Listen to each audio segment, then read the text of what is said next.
These are the avocado trees. Look at that. Wow. I'm gonna get one of these in my yard, you know? Yeah. It's pretty cool. Welcome everybody. Yesterday I wanted to give you a welcome in the restaurant, but it was kind of difficult. So I'm gonna do it here. This is the place where Alto Canto started. This is the place when we started. 6 years ago, Juan and I, we started this journey of Alto Canto. He comes from a long tradition of tequila. He was under Francisco Alcaraz wing under Patron for over 10 years. We built this micro distillery. So here we did 16 different batches of tequila before we decided to build the distillery. So it's a brick oven. Wow. This is where our wooden tanks for fermentation. This was our tahona. And everybody just smashed the agave, old school acetic copper pot still, and the condensator. So he told me we can do spontaneous fermentation. And you think it can work? And he told me yes, we have a lot of plants, avocados, and the surroundings are going to be favorable to develop the spontaneous fermentation. But really we didn't know if it was going to work. And that's when we started this philosophy of no intervention. Alto Canto what does it want? It's to be the best tequila possible with the less intervention possible. Nice. That's why you see in our slogan, just agave water and Mother Nature. Yeah. And the Mother Nature, mainly it's fermentation. I wanted a very heavy nose tequila. For me, it's not about if it's soft or if it's smooth, if it's balanced, it's what it's for me.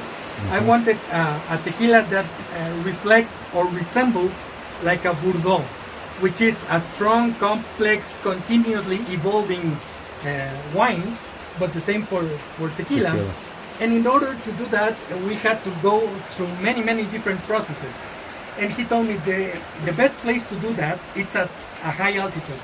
And I asked him why. But he told me for the very beginning, everything develops different.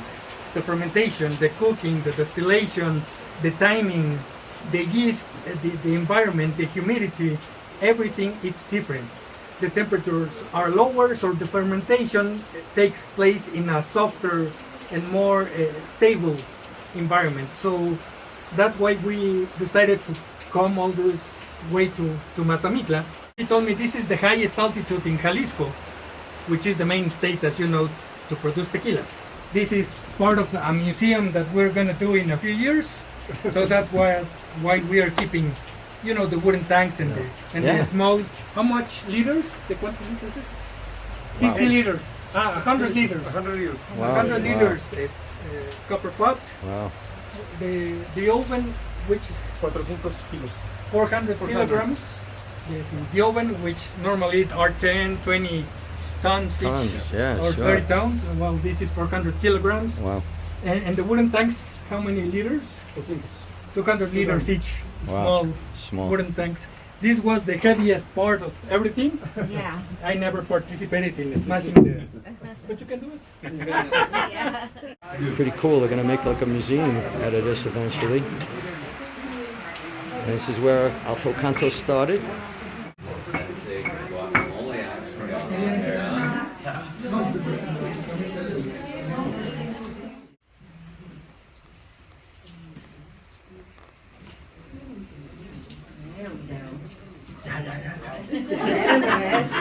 That's the way to make it. And higher we go. My God. Woo!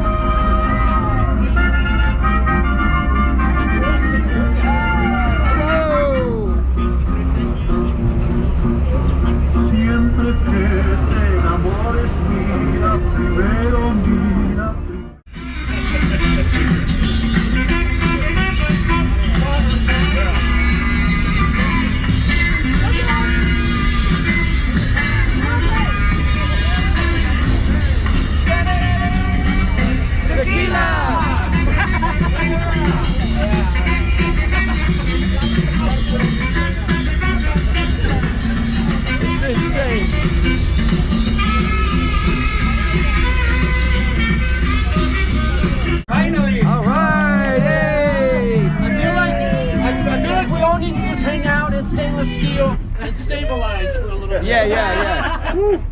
We're here. Ladies and gentlemen, Alto Canto. Where do you want us here?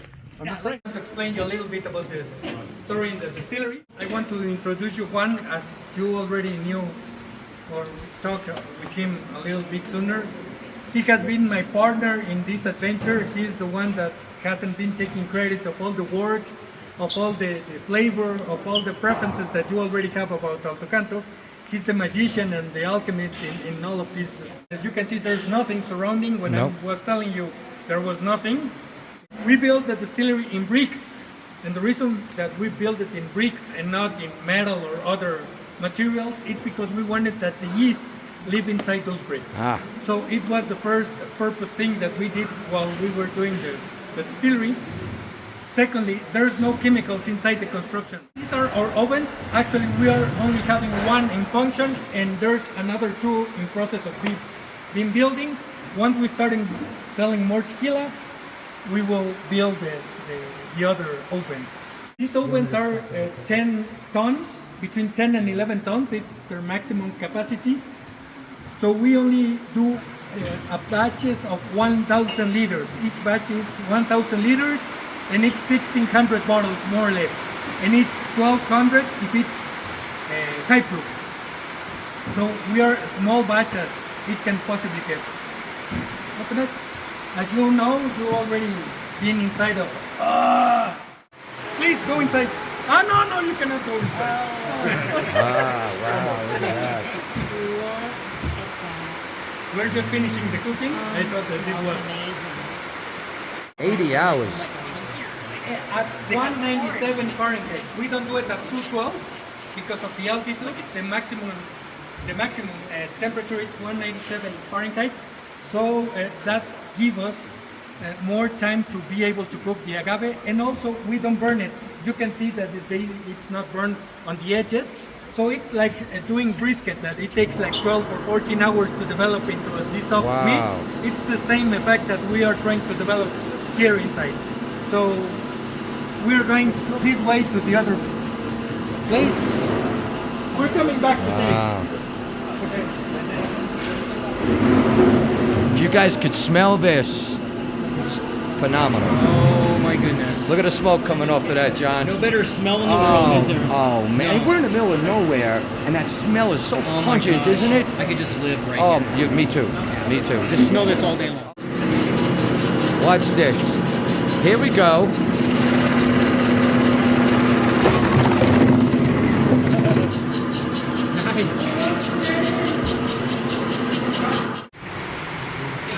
Thank you.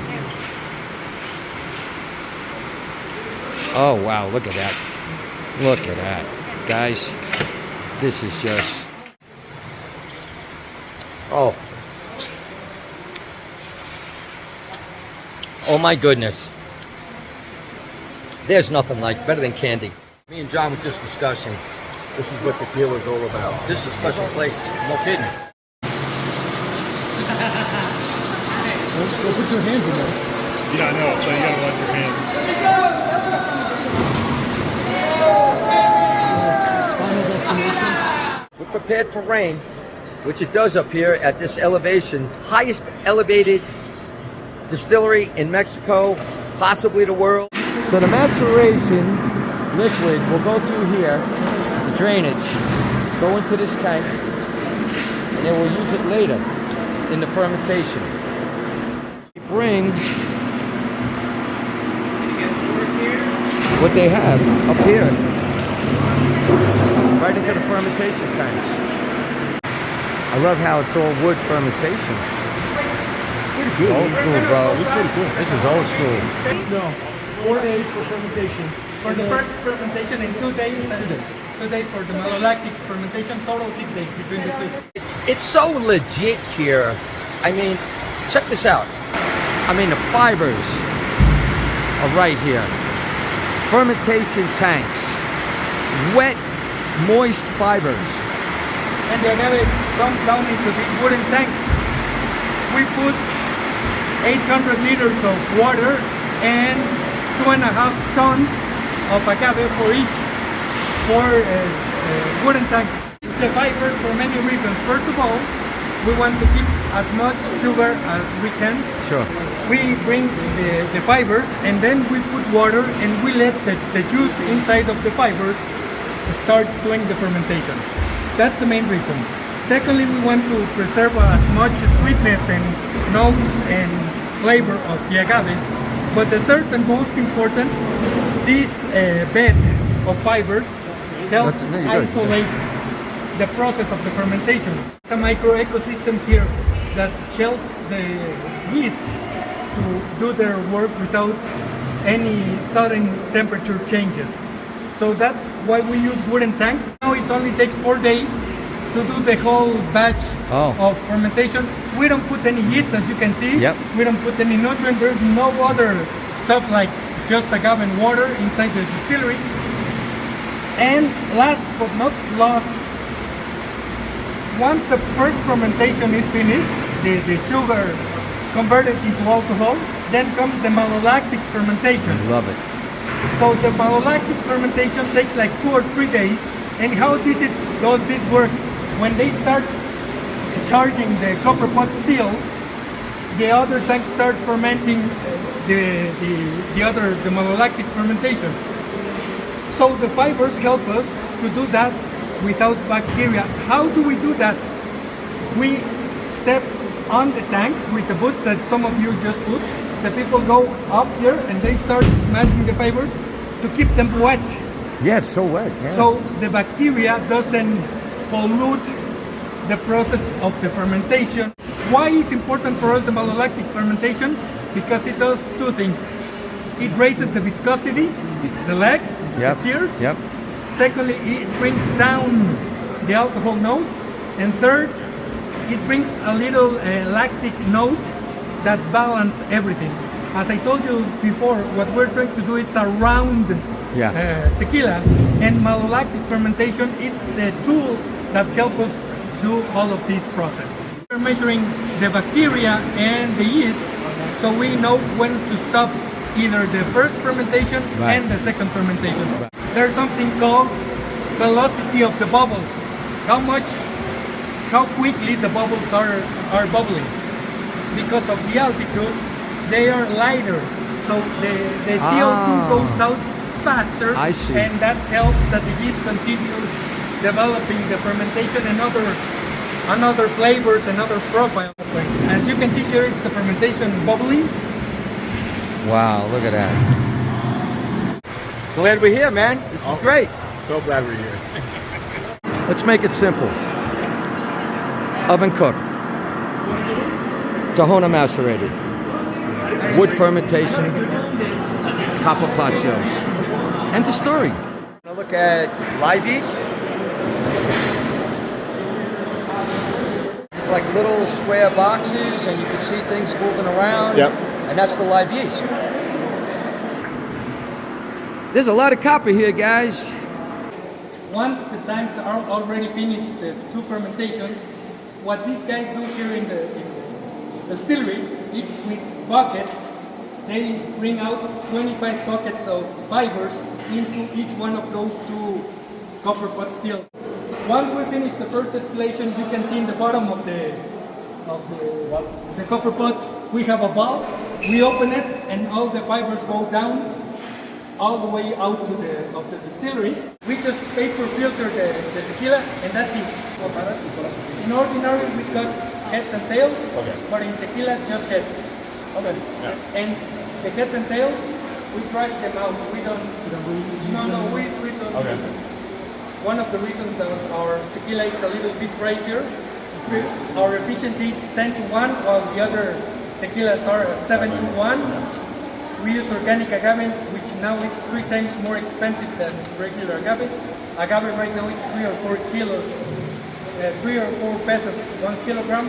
We buy the agave at 8 or 9 pesos a kilogram.